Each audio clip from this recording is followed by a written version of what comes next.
Olá, amigos do canal. Estou aqui mais uma vez para entrarmos na segunda parte em busca da verdade, e é essa verdade que nós vamos considerar a partir de agora.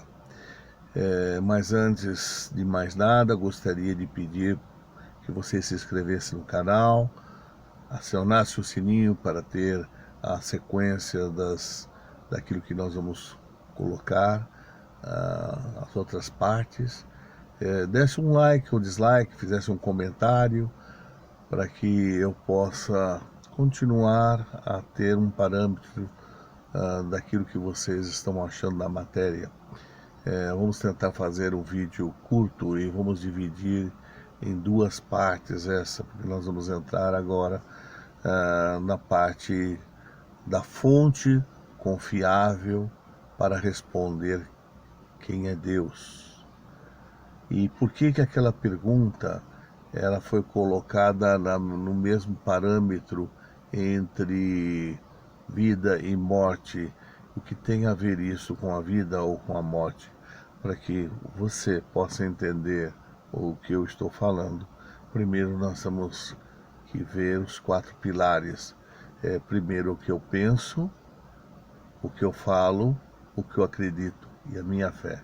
Porque, pense bem, nem tudo o que eu penso é o que eu falo, e nem tudo o que eu penso que eu falo é o que eu acredito, e nem sempre o que eu penso que eu falo é o que eu acredito é a minha fé. No transcorrer da nossa conversa, vocês irão entender por que esses pilares são importantes na condução do que vamos tratar aqui. Falando agora no livro mais lido no mundo, a Bíblia Sagrada mais traduzido no mundo, né? É a Bíblia Sagrada.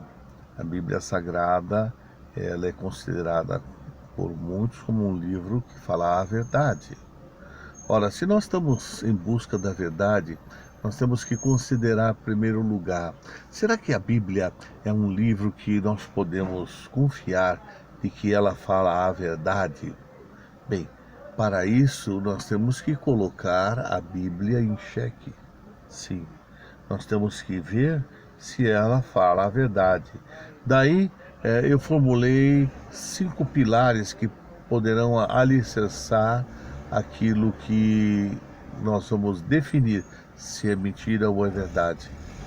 E para isso vamos considerar, primeiro será que a Bíblia é sincera? Aqueles que escreveram a Bíblia foram sinceros? Ou até mesmo ela traz conselhos que podem ser úteis hoje, visto que nós estamos com um avanço tecnológico muito grande e na época não existia. Dizem que a civilização mudou, hábitos mudaram, mas será que ela pode nos dar alguns conselhos que são úteis hoje?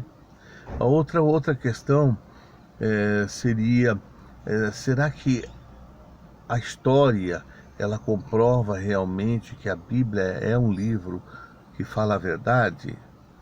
E também, será que a ciência na Bíblia, será que aquilo que ela diz está baseado na ciência? E depois, todos nós sabemos, muitos temos a confiança que ela é um livro que fala sobre profecias. São 5 pilares que vamos considerar. Não sei se o tempo vai ser suficiente para nós considerarmos, que eu não quero fazer um vídeo longo. Vamos fazer um vídeo de 15, no máximo 17 minutos, e vamos ver até onde nós vamos chegar, até quantos pilares nós vamos considerar. Porque por muitos séculos, pessoas, elas de diversas formações e culturas diferentes, eles consideram a Bíblia como um livro que é confiável. E para isso nós temos que colocar ela à prova, realmente, a uma prova de fogo, se ela vai resistir a esses 5 pilares. Porque se um desses 5 pilares, eles não comprovarem a veracidade da Bíblia, bem, então aí ela não pode ser um livro confiável. Mas outros acham que a Bíblia é um livro muito antigo, cheio de mitos, de lendas. Ora, mito e lenda não é verdade.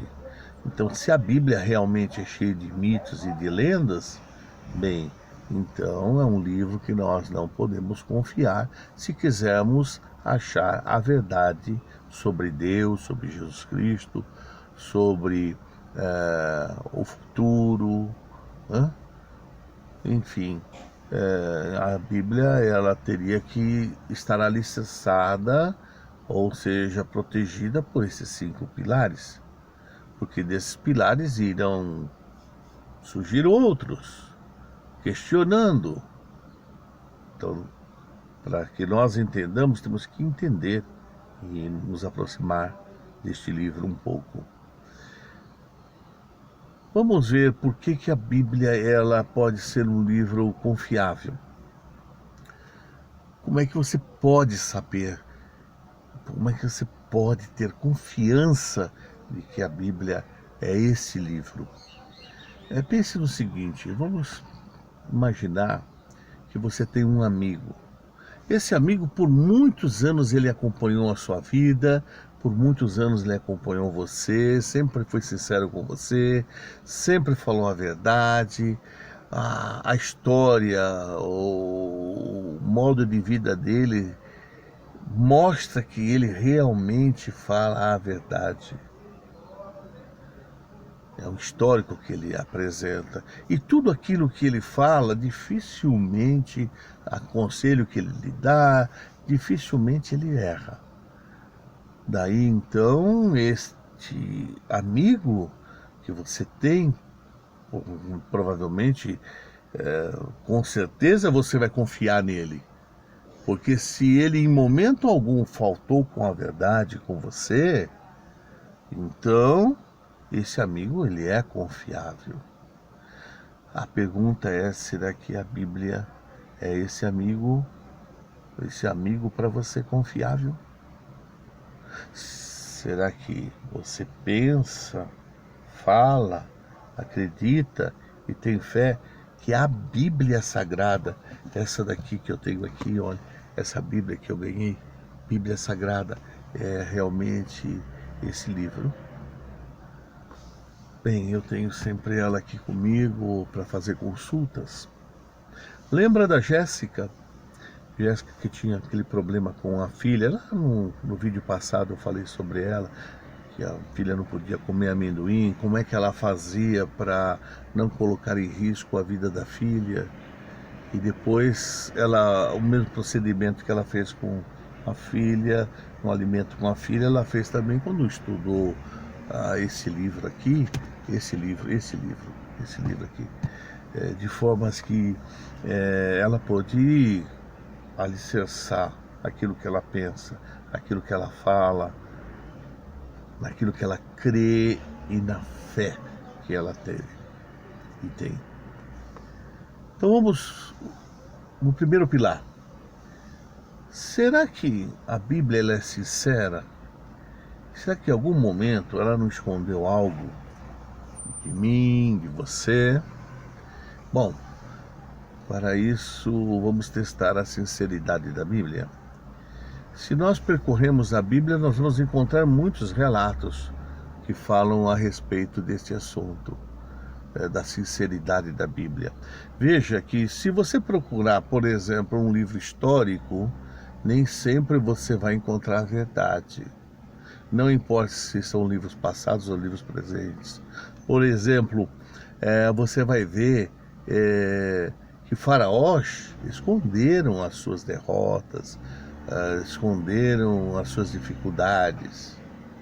Faraós lá na época de Moisés, e de formas que você vai encontrar lá dentro das pirâmides várias histórias e eles escondem, omitem parte dos fatos, dos eventos.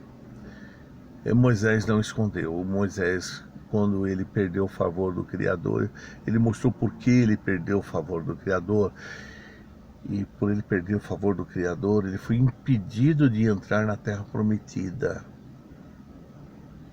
Ele, antes de chegar lá, ele perdeu a vida dele.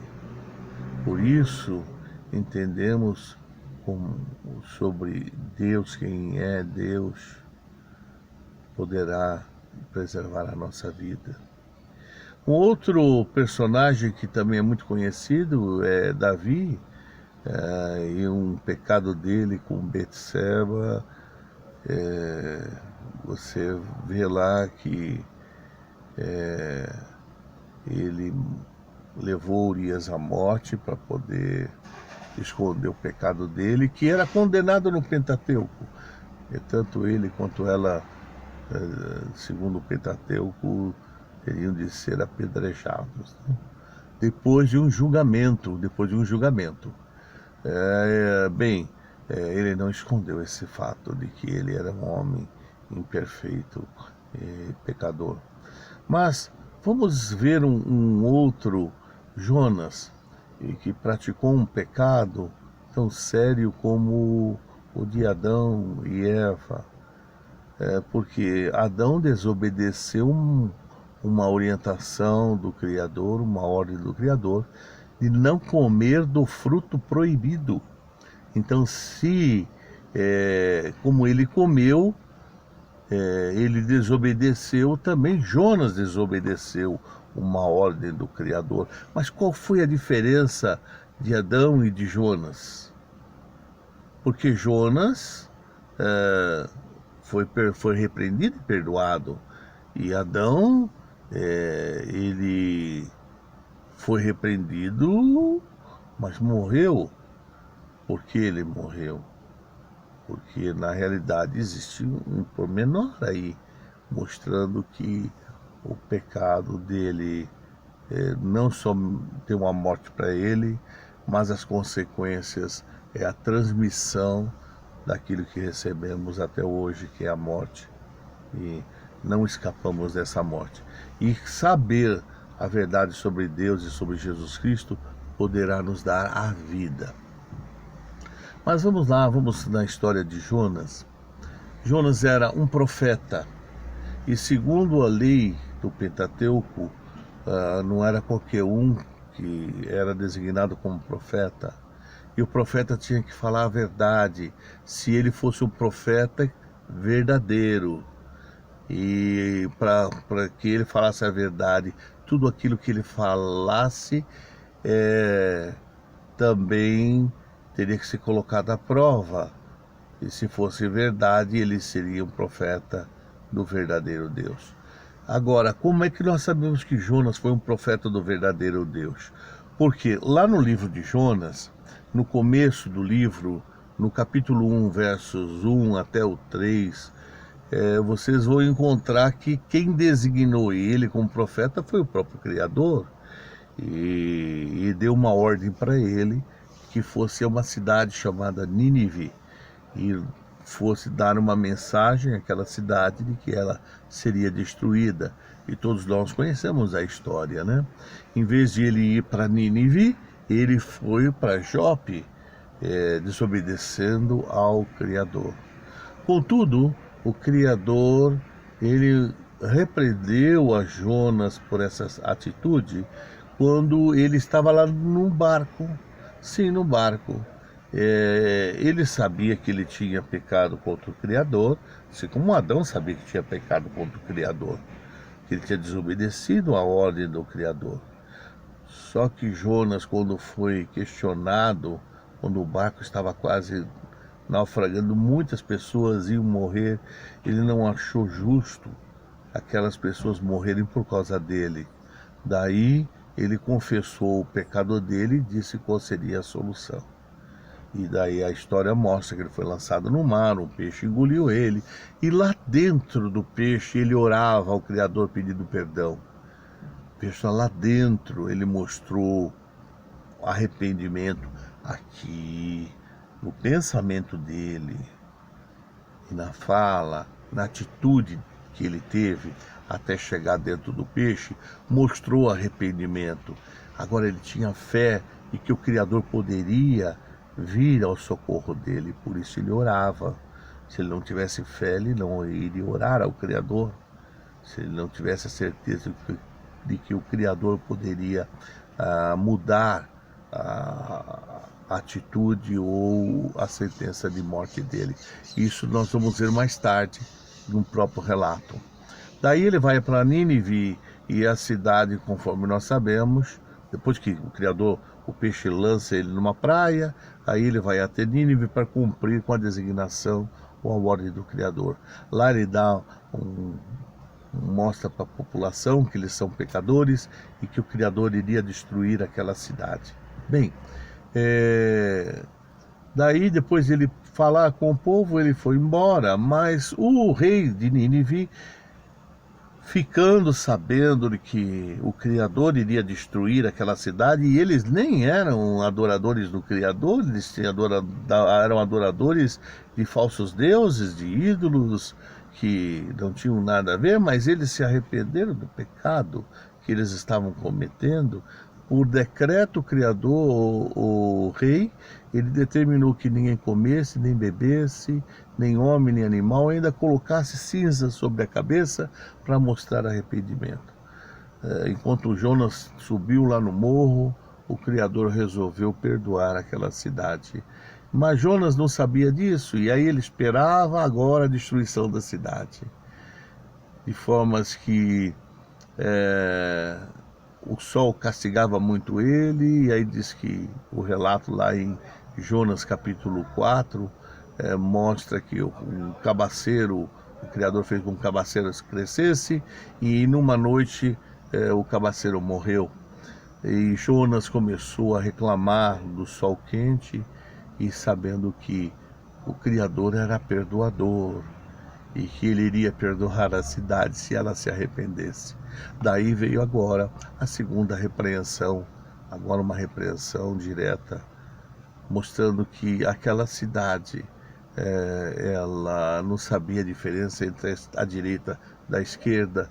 Então, como é que eles poderiam morrer uma cidade tão grande quanto aquela? E Jonas não furtou de escrever essa verdade. Bem, o primeiro pilar nós já chegamos, né?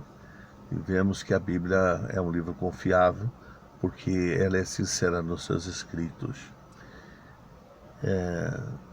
Se gostaram até aqui do assunto, espere para o próximo. O próximo vai ser melhor.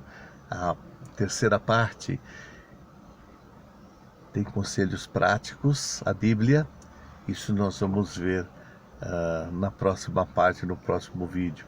Então não se esqueçam, para saber do próximo vídeo, vocês têm que se inscrever e acionar o sininho aí. Muito obrigado, deixe seus comentários e, na medida do possível, vou responder a cada um. E se for o caso, podemos fazer uma videoconferência e aí conversarmos pessoalmente e nos conhecemos. Eu tenho surpresa para aqueles que entrarem em contato comigo.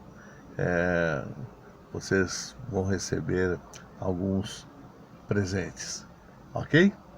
Alguns livros que eu tenho visto, que eu tenho lido e eu acho muito interessante.